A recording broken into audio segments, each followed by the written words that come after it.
Welcome to Home Solutions and DIY with Alero. My name is Alero Imo.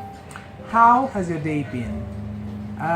We're starting a new topic today on Home Solutions and DIY with Alero.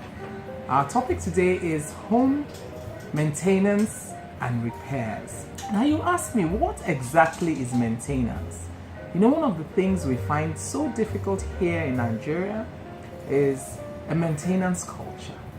And at Home Solutions and DIY with Alero, by the time we finish talking to you on the things you have to do with maintenance for your home and how to repair your home, I believe we will start a trend with the maintenance culture in our society. Let me tell you what the lack of maintenance is.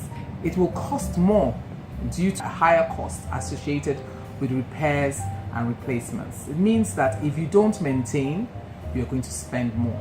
So why not start by maintaining? Maintenance covers a huge area in the home. But we'll start off with things that you will do annually. Now, what do you do annually? Let's start off with something like an alarm. Lots of us have alarms in our homes, and so these alarms should be tested annually. Check if the batteries are working, if it's still compliant, because sometimes you find that when you buy alarms, they reinvent a new one, or it's an updated version, and so you have to check annually to see that your alarm system is still current. And then another thing you have to check annually, I think, is your cooling systems and your heating systems. For air conditioners, some people like to service their air conditioners every 3 months or even shorter. It depends on how dusty or how clean that the environment is. So in some countries, you might just do that quarterly or yearly because they have different seasons.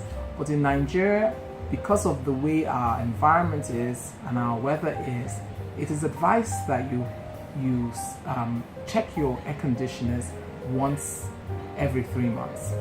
You can also check your heating systems, your water heaters, your ring boilers, making sure that they work and that you don't end up having a water boiler that will explode at any time.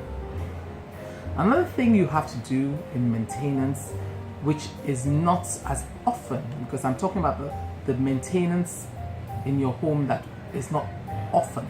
It can be annually or every 6 months or quarterly, is the cleaning of your water tanks. Yes, there are lots of areas where we find that lots of things fly into your water tanks, especially when it's not covered. And so you have to purge the water tank. That means to clean it out, get rid of the water, clean out all the mildew and all the different things that are growing inside the water tank. And this should be done at least once a year, so you don't find little bacteria and little worms and things coming out of your faucets.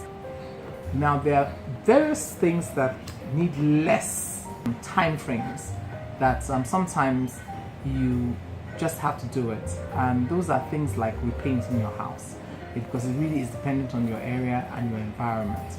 Maintenance of the house, that is repainting the house, should be something that should be on your schedule at least once a year. Now you say, why? With the types of paints we have now and just the rains, and in some countries, whenever it's summertime, everybody tries to make everything bright and sunny and new. And so people start painting their backyards or painting their buildings or painting the masonry around them.